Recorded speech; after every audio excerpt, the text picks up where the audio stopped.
Se abre la tercera sesión, disposición espacial y función cultural de las catedrales románicas, Cataluña. Y como ya saben ustedes, tampoco necesita mucha presentación el profesor Gerardo Boto, porque ya lo conocen sobradamente. Es profesor aquí en esta universidad, ha publicado numerosos libros, entre otros pues, La memoria perdida, La catedral de León, Ornamentos sin delito, Los seres imaginarios en el claustro de Silos y sus ecos en la escultura románica peninsular. Ha sido coautor también de diversos trabajos y ha coordinado también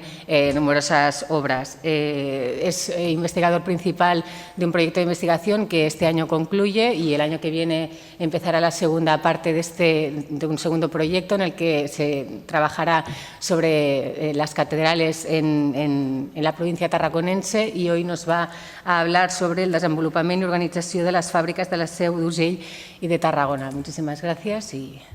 tienes la palabra. Gracias.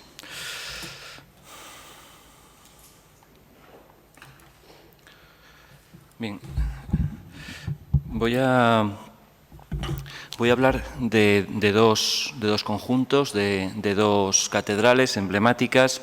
en el paisaje, en el horizonte de la Cataluña de los siglos del románico, e intentaré hablar desde una perspectiva, por un lado, de cierto análisis arqueologista de la arquitectura, intentando conocer los procesos de morfogénesis que se están dando en estos conjuntos, es decir, cómo una fase determinada en realidad recrea, avanza y regenera planteamientos constructivos y espaciales previos, y del mismo modo intentar conocer cuestiones relativas a la organización espacial de estas fábricas catedralicias. Es fundamental, para situarnos en el tema, tener en cuenta que el mapa diocesano de Cataluña está estructurado en buena medida en base al hecho histórico fundamental del progreso de la línea de Reconquista, que marca aproximadamente la diferencia entre la llamada Cataluña Vieja y Cataluña Nueva, Cataluña Bella y Cataluña Nova, que hace que los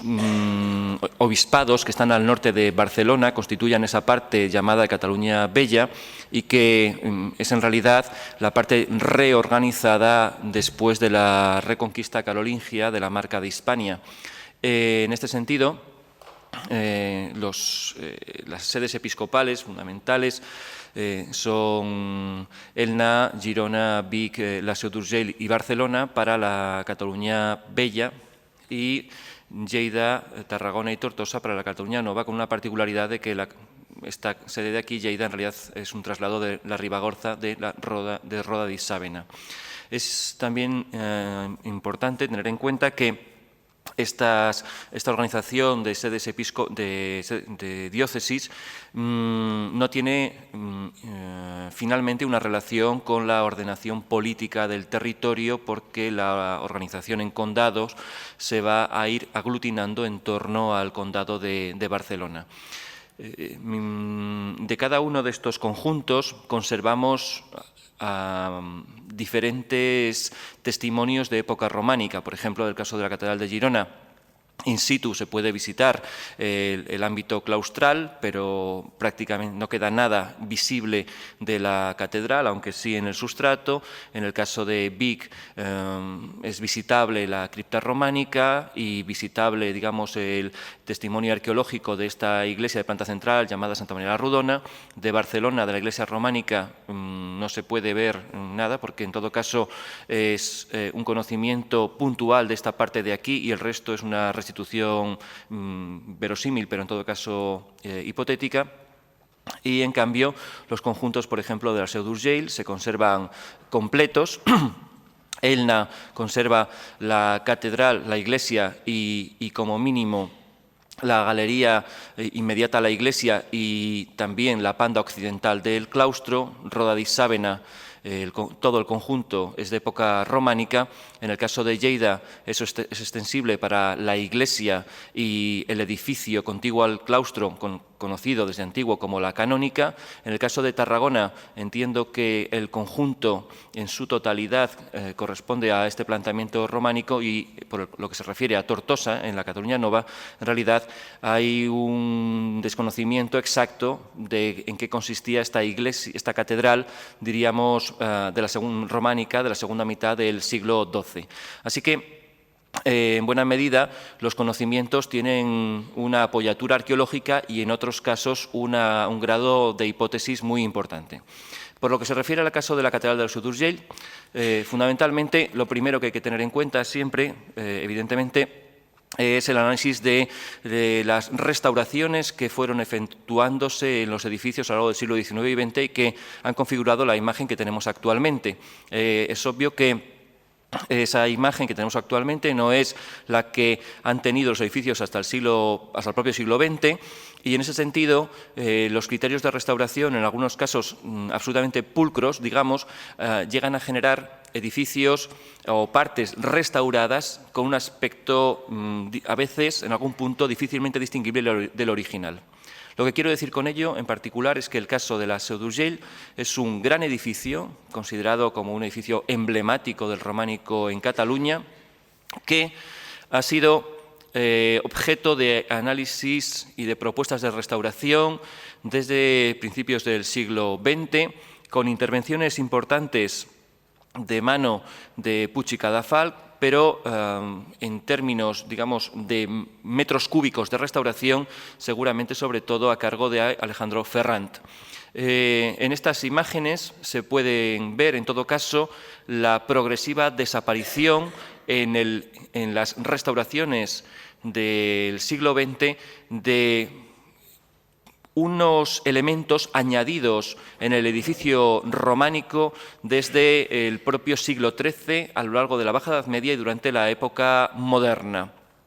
Lo cierto es que estos testimonios de edificios añadidos y después suprimidos, como por ejemplo como por ejemplo este edificio de aquí,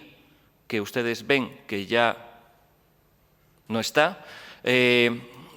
se han podido, y si no tuviésemos fotografías, se han podido constatar la existencia de esos edificios demolidos, lo mismo para la cabecera, un edificio demolido en la cabecera, gracias a testimonios en parte arqueológicos y en parte geofísicos, de los que hablaré inmediatamente.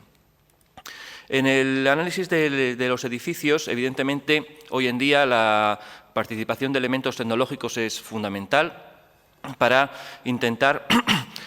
desarrollar este análisis de un modo lo más pormenorizado posible. Y por un lado, la lectura de escáneres 3D con nubes de puntos es una opción, y por otro lado, los análisis de georradar como elemento un poco tentativo para conocer los subsuelos antes de sus excavaciones arqueológicas es otro elemento fundamental.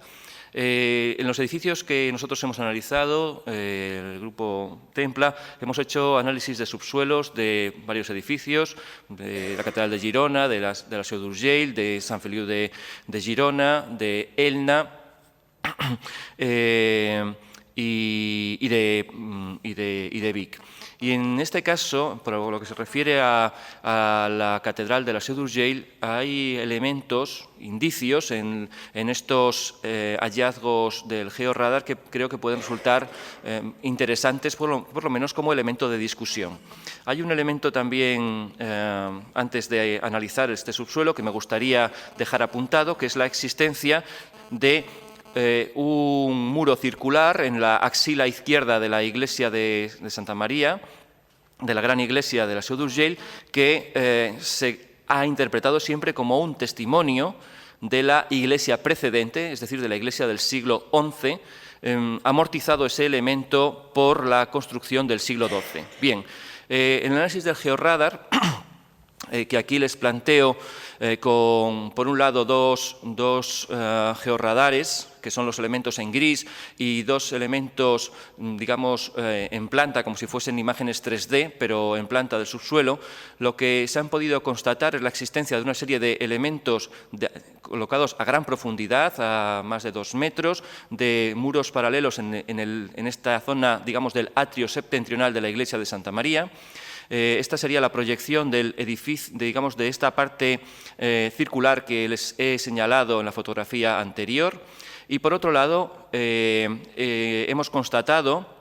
también, por ejemplo, esta línea azul es ese edificio de época moderna que fue suprimido y que veíamos en una foto en blanco y negro. Es decir, que el georradar nos confirma la existencia de edificios que sabemos que estaban y que fueron demolidos en el siglo XX. O sea que, dado que nos constata la existencia de edificios que sabemos fehacientemente que existen, es posible concederle un margen de credibilidad a lo que va detectando. Me interesa señalar, además de esta ordenación de espacios en la zona del atrio septentrional, también la ubicación de muros en esta zona de los pies, de la fachada occidental, porque esta zona, conocida documentalmente en el 12 y después como la Galilea, ha sido objeto de discusión historiográfica para intentar entender si aquí había un pórtico cerrado, una especie de estructura occidental o no. En el interior de la iglesia, la detección de muros son estas líneas que he marcado en rojo, y es también interesante señalar que existen en las reiteradas pasadas del georradar indicios de que hay un ámbito subterráneo proyectado en eje con el edificio debajo del presbiterio mayor y avanzando hasta el crucero actual, y que este espacio subterráneo a una cota de -2,5 también se encuentra en el lado del transepto meridional, manteniendo una relación, una vinculación entre estos dos espacios. Entonces, la hipótesis es si acaso hay una cripta de una iglesia anterior que en todo caso ha podido ser amortizada en la construcción del siglo XII. A partir de estos elementos murarios que estamos viendo aquí, la restitución, que creo que se puede en todo caso hacer a partir de la detección del georradar, que lo que voy a decir evidentemente solo puede ser reafirmado o refutado por el análisis fehaciente empírico de la arqueología, que esto sería lo deseable, poder tener un día un conocimiento empírico realmente de este subsuelo. La propuesta es esta: una iglesia para el siglo XI, que sería la iglesia que habría mandado construir el obispo Ermengol a partir de 1010 y que sabemos que estaba avanzada en 1033, poco antes de su muerte, en 1035, y que es una iglesia que se consagró en 1040 a cargo del obispo Eribau, que recuerda que el obispo Ermengol fue quien fabricó esta iglesia dedicada a Santa María como iglesia episcopal, como iglesia de sede. Entonces, esta construcción que ustedes ven a partir de los indicios del georradar nos plantea un edificio basilical de 3 naves, con una diferencia muy notable entre la anchura de la nave central y las naves laterales, un transepto muy desarrollado, con un número de 5 ábsides que nos constan, estos 5 ábsides o 5 altares principales, a través de la documentación de la cual les hablará Mar Sureda el sábado.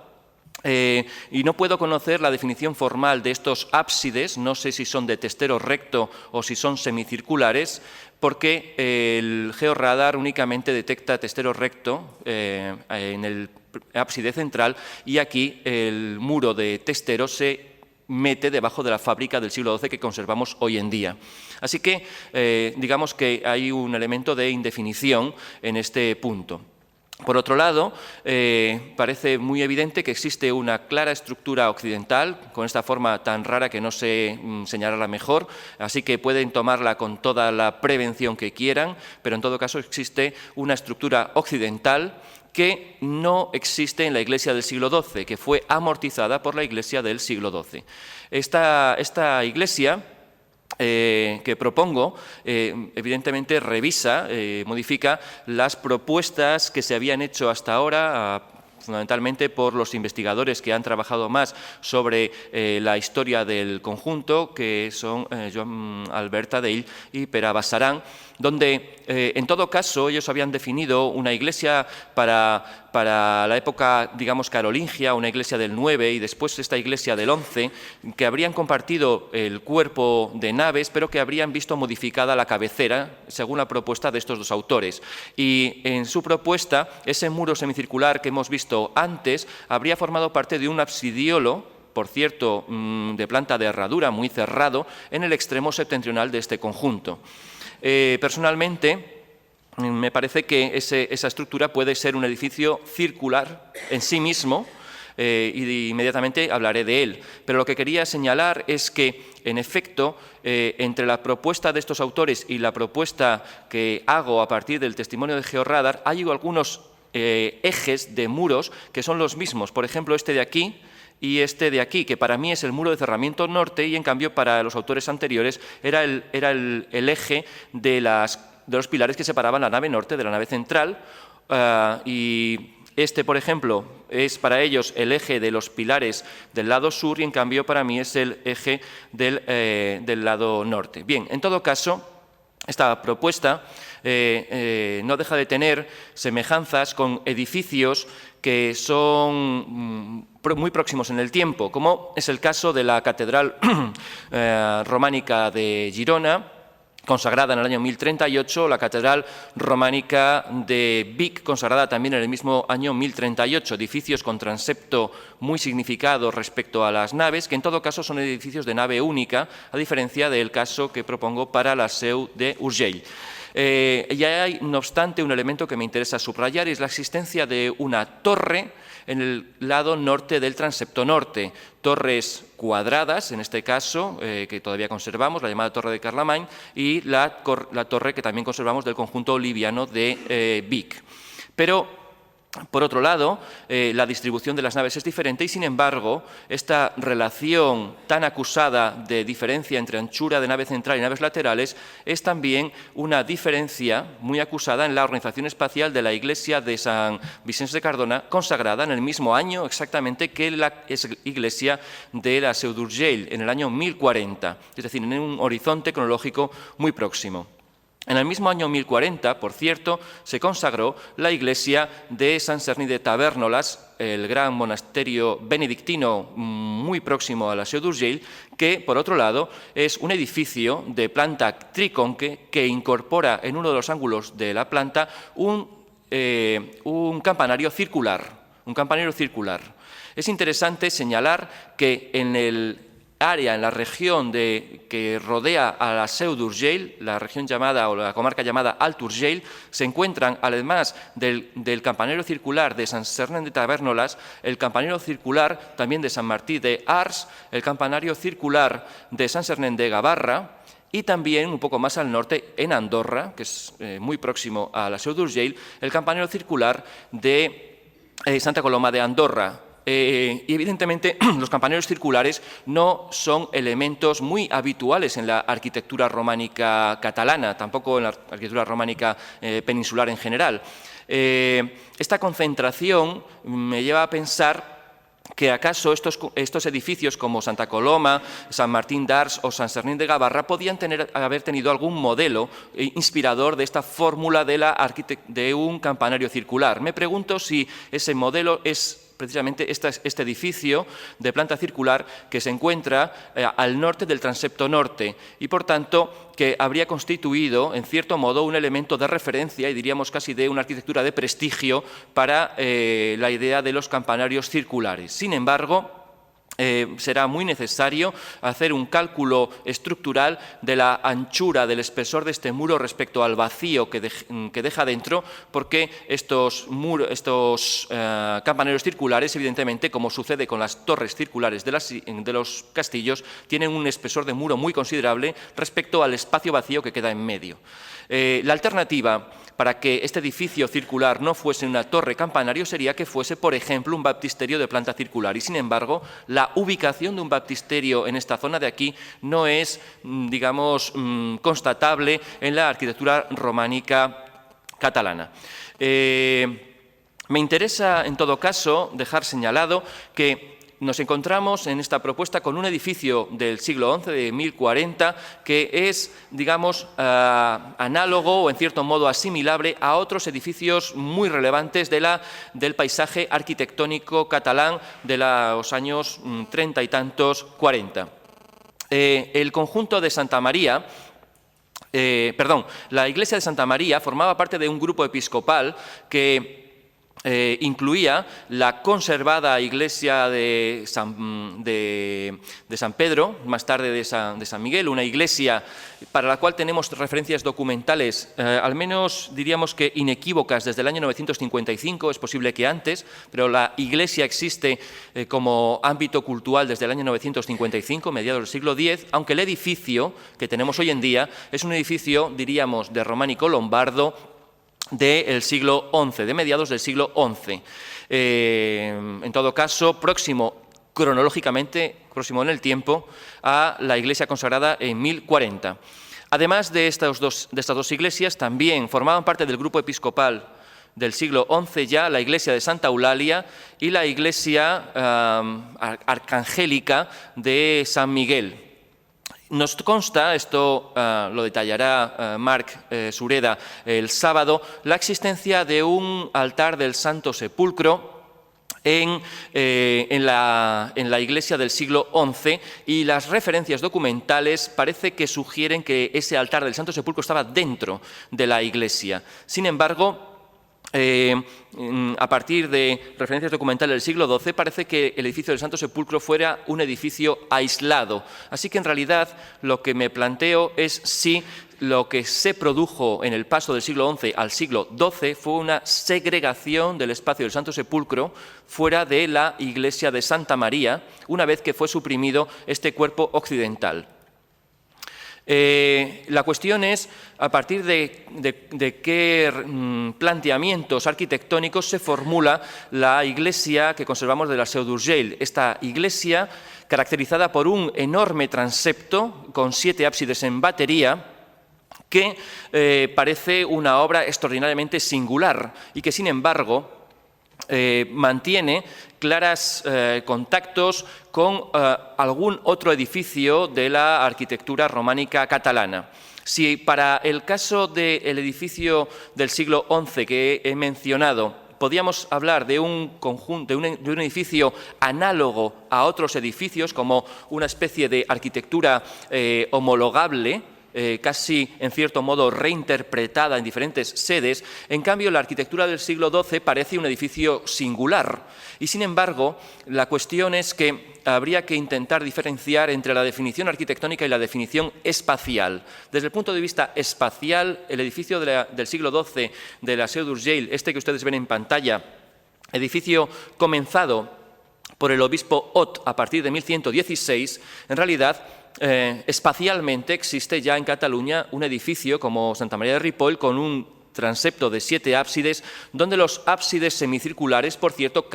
no tienen tramo recto, con esta fórmula tan, podríamos decir, romana y tardoantigua, que es la misma solución que sucede aquí. Sin embargo, evidentemente,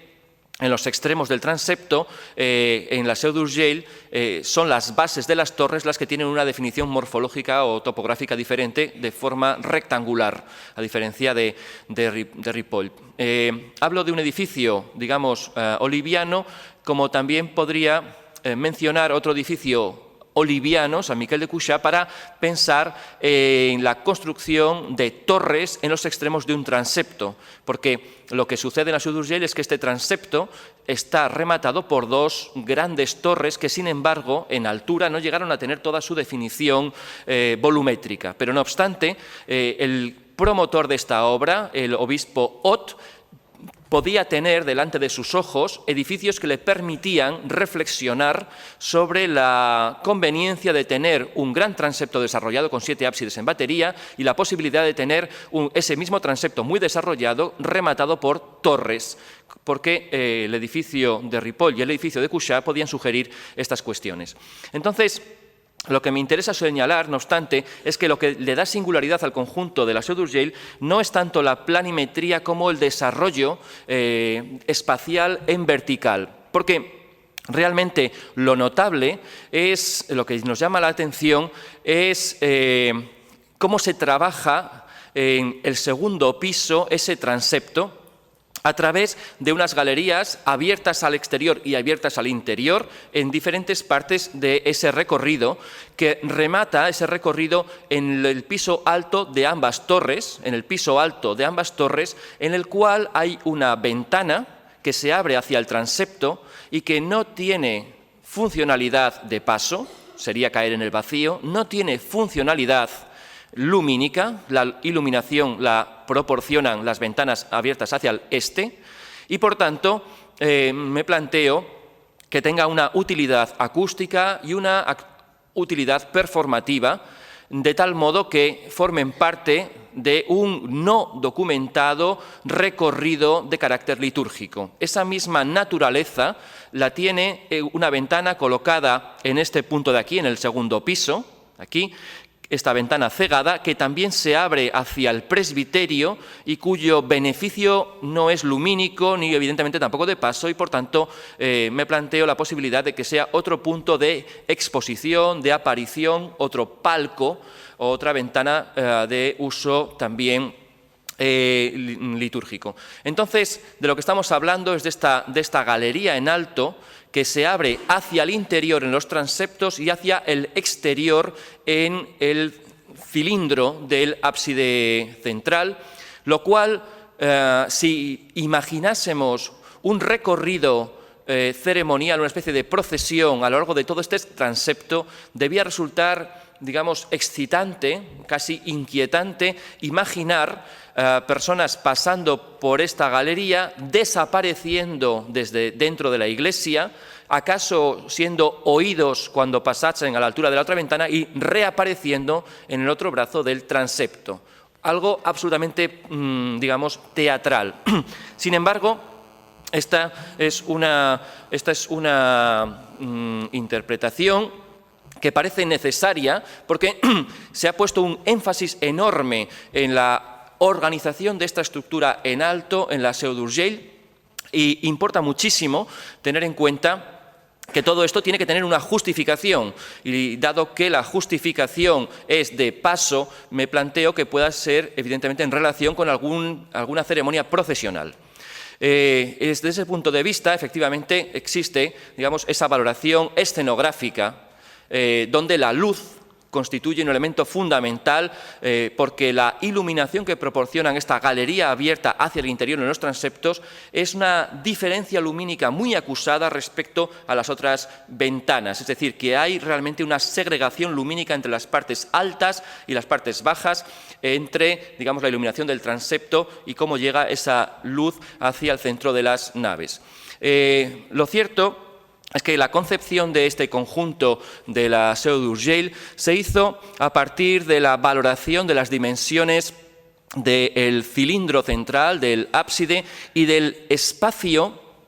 que ocupa un absidiolo insertado en el propio muro,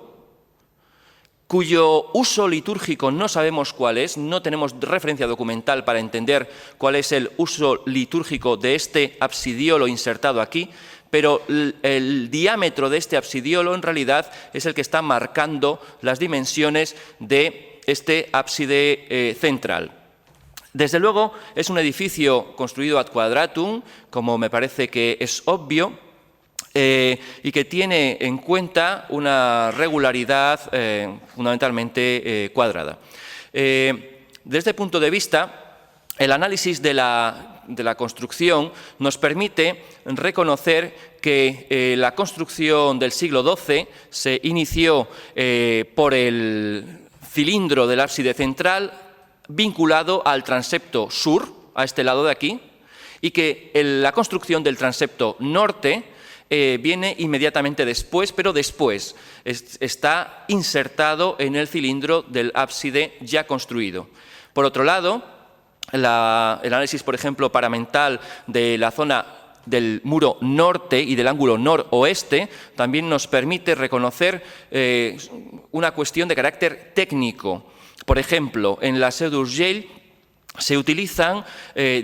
sillares de diferentes dimensiones. Realmente se puede hacer un estudio mensocronológico de los elementos utilizados en la iglesia, y es un edificio en el que las esquinas en buena medida se van trabando de modo engatillado, es decir, una hilada penetra en la otra, no hay una penetración, por ejemplo, en la axila izquierda, en el transepto izquierdo, donde un lado acomete contra el otro, sino que una hilada monta en la siguiente y así sucesivamente. En cambio, esta solución es muy diferente de lo que vemos en el ángulo noroeste,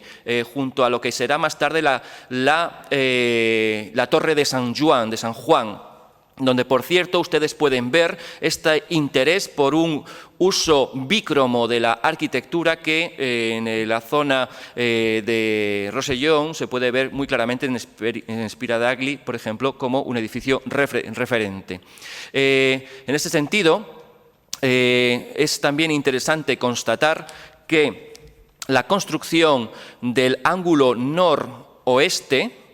de la iglesia es precedente a la construcción del resto del muro norte, es decir, como si la iglesia se hubiese comenzado por dos extremos. Por lo que se refiere a la fachada occidental, también la puerta izquierda o la puerta más septentrional de la fachada oeste es claramente anterior al resto de la construcción. Tendríamos, digamos, una cierta ordenación cronológica muy rápidamente. La fundación es después del año 1116 y el buque del edificio es anterior a 1175 porque es la fecha en la que se encarga documentalmente la cubrición de las bóvedas y del cimborrio. En la zona del muro sur y del transepto sur vemos una continuación constructiva entre el transepto y el muro sur, junto con la puerta sur, que sería en realidad la puerta primera de las construidas en esta iglesia del siglo XII, la primera, la más antigua aparentemente en términos constructivos. Así que, desde el punto de vista del análisis de los paramentos, el proceso constructivo de la Catedral de la Seu d'Urgell se desarrolló primero en el transepto sur y después el transepto norte, la construcción de los ángulos a los pies, el cuerpo de las naves, este último tramo y finalmente el trabajo de la fachada oeste penetrando en las partes altas de los muros, tanto norte como sur. Este es el análisis que puedo hacer a partir de la lectura de los paramentos. Este análisis es previo, me importa subrayar esto porque lo que va a venir ahora puede parecer muy teatral por mi parte, pero este análisis es previo a la definición de la planimetría a partir del georradar de la iglesia del siglo XI. Este análisis es el que me da la lectura del edificio independientemente de que haya algo o no en el subsuelo. Bueno, viendo el subsuelo, el proceso constructivo creo que fue así, es decir, la supresión de los transeptos, después la construcción de los ángulos a los pies, la supresión de las naves y finalmente la organización de la fachada supone la amortización del cuerpo occidental, que me parece interesante dejar constatado que creo que la organización de los cuerpos occidentales es una organización del siglo XI y que en el siglo XII no se plantean cuerpos occidentales. Bien. Bla, bla, bla, bla, bla, bla, bla, bla, bla, bla, bla, bla, bla, bla, bla. Bueno, esto es una cuestión sobre el circuito ceremonial de la catedral a partir de referencias que existen en una consulta del siglo XII y viene después, y esto se lo voy a dejar a Marc, que se encontrará también con el problema de ajustarse al tiempo. Bueno, entonces lo que quiero señalar es que la organización del espacio, tenemos esta organización cultural para el siglo XII, que creo que modifica lo del siglo XI en el siguiente aspecto. El Santo Sepulcro, quizá en el siglo XII, es un edificio aislado, que no estoy seguro que fuese un edificio aislado en el siglo XI, creo que no. Y por otro lado, lo que me interesa subrayar es que la advocación de diferentes altares de la cabecera tiene una naturaleza episcopal. San Justo, primer obispo de la Seu d'Urgell, o reputado primer obispo, San Cernén, de Toulouse,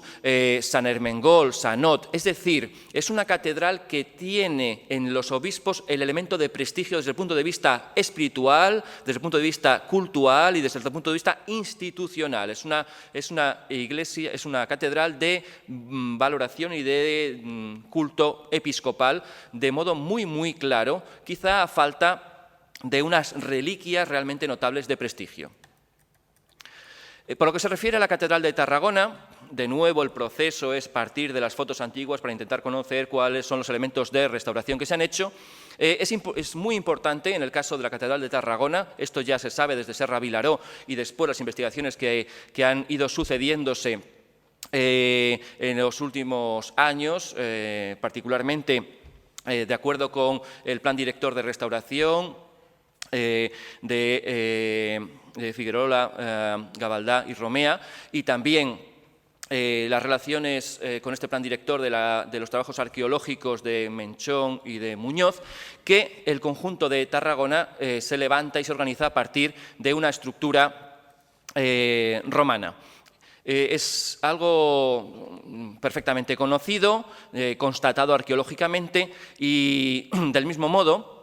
lo que se sabe, lo que podemos constatar es que la ubicación de la iglesia de Santa Tecla de Tarragona ocupa exactamente el eje del templo augusteo que existía en este lugar. Entonces, si para las coordenadas eso es así, para las acisas, es decir, por qué este edificio no va más hacia el este o va más hacia el oeste, porque más al norte o más al sur no puede ir, porque quiere seguir el eje del edificio romano, esta es una cuestión que creo que hay que tratar. Bien, en todo caso, lo que me interesa señalar es que a partir de algo que sucede y que está en ese cuadrado morado que marco, el proceso constructivo, o me parece que el planteamiento es un cuadrado para el claustro y ese mismo cuadrado grande es el que va a marcar otros elementos constructivos. Entonces, este es un edificio que está construido en parte ad quadratum y en parte ad triangulum, siguiendo una fórmula, digamos, de triángulo escaleno normal, donde creo que el proyecto, y esto es lo que me interesa señalar, es un proyecto concebido globalmente. Que lo que se puede constatar en el planteamiento del edificio es que todo el proyecto corresponde a una concepción que después tiene desarrollos al menos en dos fases constructivas en la planta y otra diferente en alzado. Pero en todo caso, esta cuestión es importante. Se van a quedar con las ganas de saber cómo va esto. En todo caso, el segundo cuadrado, que tiene las mismas dimensiones que el claustro mayor, va desde este muro que ustedes ven aquí al muro del transepto sur, etc. Bien,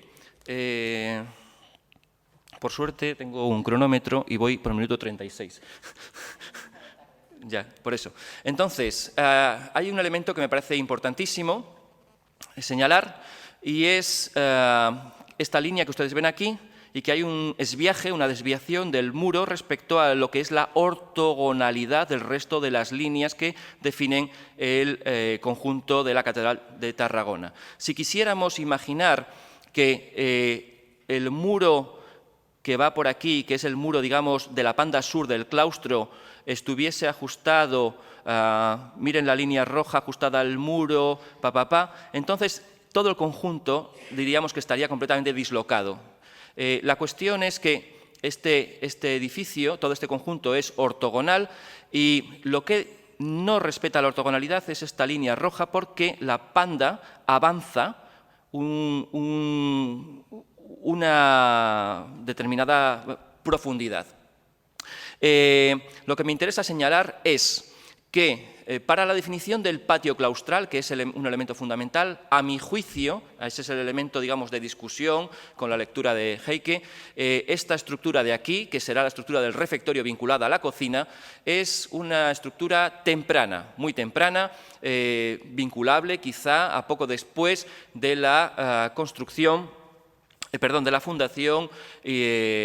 documentada de los edificios de uso canonical por parte del arzobispo Bernat de Tort en 1154. Es decir, que esto sería, a mi juicio, poco después de, es decir, segunda mitad, o por ser más exacto, tercer cuarto del siglo XII. Y que sería, digamos, también otro edificio temprano, el dormitorio, que está fuera del muro del Témenos romano. Y también sería obra del siglo XII esta otra estructura de uso colectivo,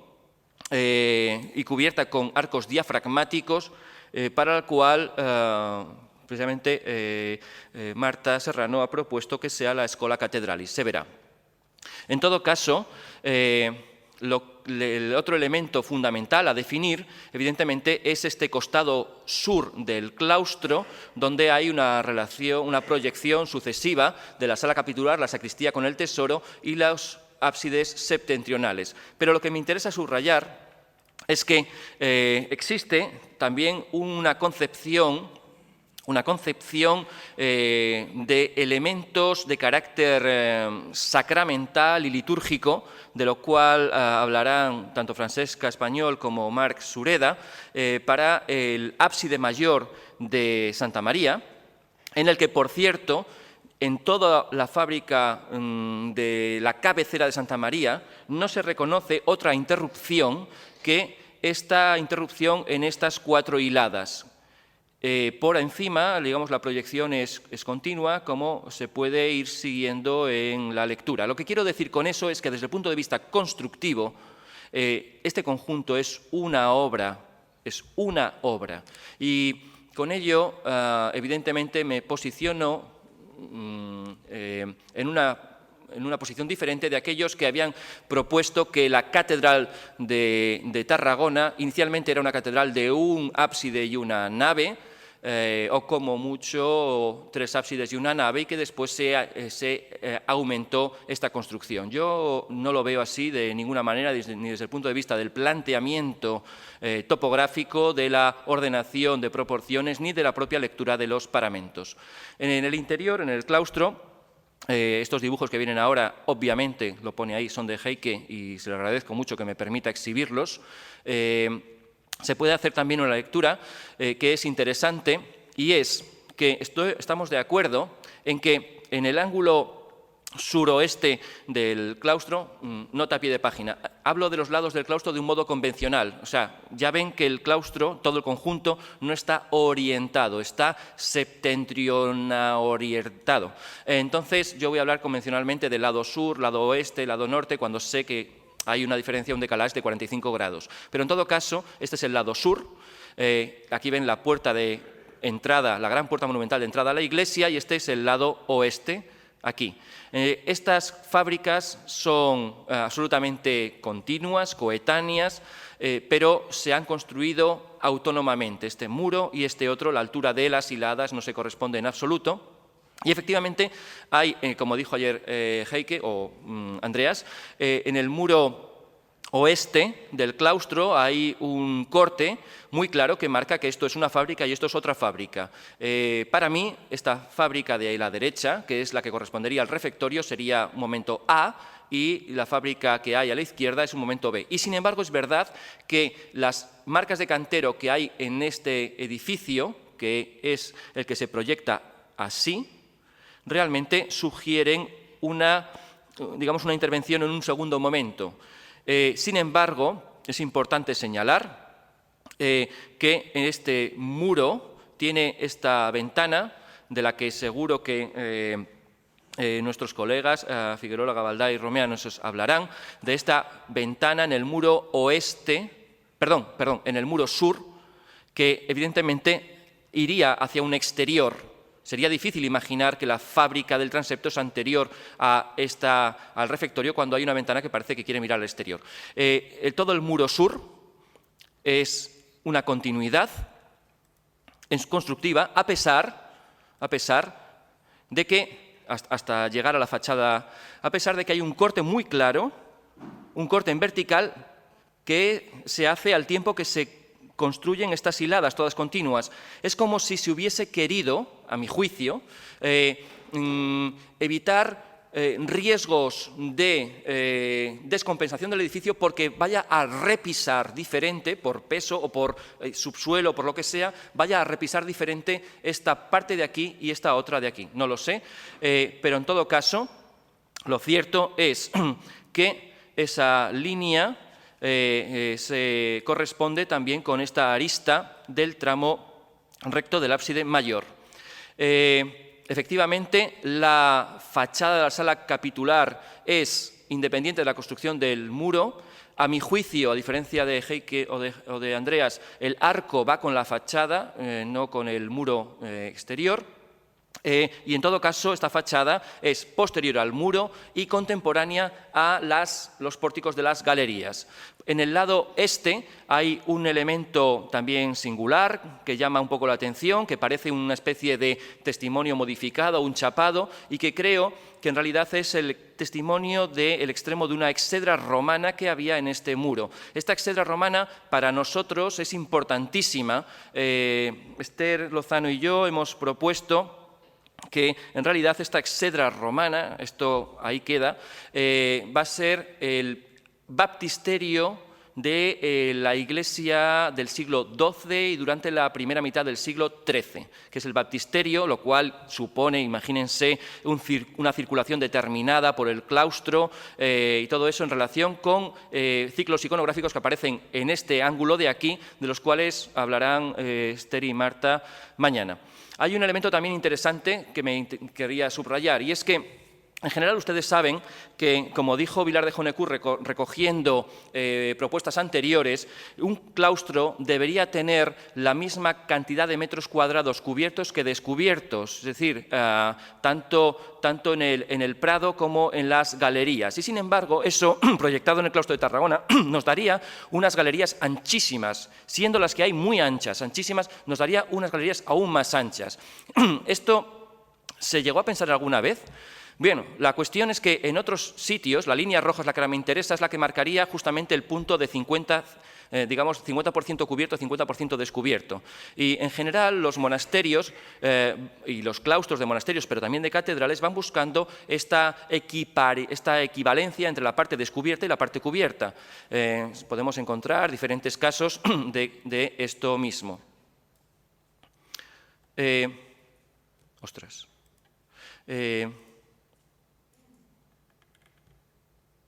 Vaya. Bueno, bien. En cambio, en Tarragona lo que sucedió es que las galerías se hicieron más pequeñas, pero fíjense que inicialmente el ancho de la galería de 50 cubierto, 50 descubierto es el ancho de la puerta. Es decir,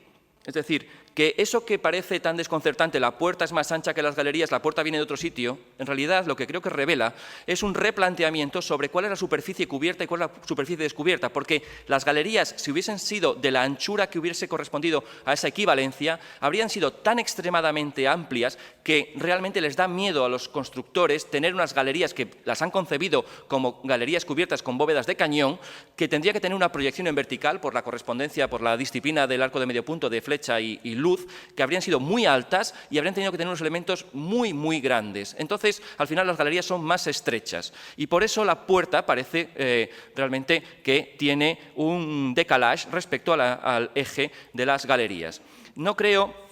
que esta puerta haya sido movida nunca, no creo que estas columnas que se ven aquí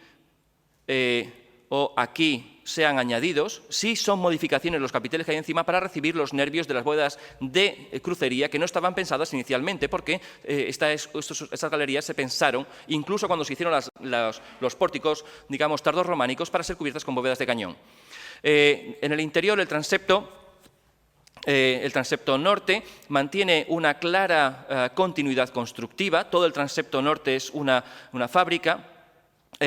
Por otro lado, el ábside norte tiene también una reconsideración, no solo por la presencia de esos muñones que veíamos antes, sino por las ventanas que aparecen aquí, las cuales algunas de ellas tienen un esviaje, que están pensando realmente cómo solventar el problema de la iluminación en una orientación que es realmente deficiente. Y entonces mi propuesta del proceso constructivo del claustro de Tarragona y de la cabecera es que la cosa iría más o menos, a mi modo de ver, así. Ya perdonarán, los dibujos son de un historiador del arte y habiendo arquitectos en la sala me da vergüenza, pero no sé dibujar mejor. Entonces, este sería, digamos, el proceso en el que se van combinando ámbitos de carácter funcional, dormitorio, refectorio, quizá la sala para el segundo capítulo, el capítulo menor o capítulo regular, y la definición del claustro, que tiene unas galerías que sí que tuvieron una remodelación, pero no fue en planta, fue en alzado. Cuando se había definido ya los arcos, entonces esto se repensó, porque después, digamos, todo lo que corresponde a estos arcos muy célebres con esta especie de óculos ya es un segundo momento constructivo. Bien, sobre el tema de los circuitos ya no tengo tiempo para hablar, pero todo esto está pensado, evidentemente, para que haya una segregación entre quién entra por cada una de las tres puertas, el oficiante, el coro, la puerta ceremonial, con ello, quería simplemente concluir aludiendo a que el conjunto de Tarragona también se concibió, digamos, como un solo pseudo grupo episcopal, porque hay una iglesia de San Pablo y una iglesia de Santa Tecla, que en este caso tiene un carácter funerario, episcopal funerario, es una iglesia tardía. Aquí no hay nada anterior a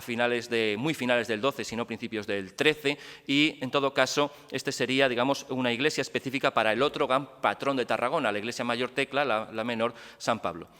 Sobre el tema de los baptisterios ya no tengo tiempo para hablar, pero realmente, como ayer se habló, para mí es realmente, creo que provocador, pero a nuestro juicio es sugerente entender que hubo un baptisterio en este ángulo de aquí, que cuando la Iglesia fue creciendo, acabó llegando el baptisterio a este punto de aquí. Bien,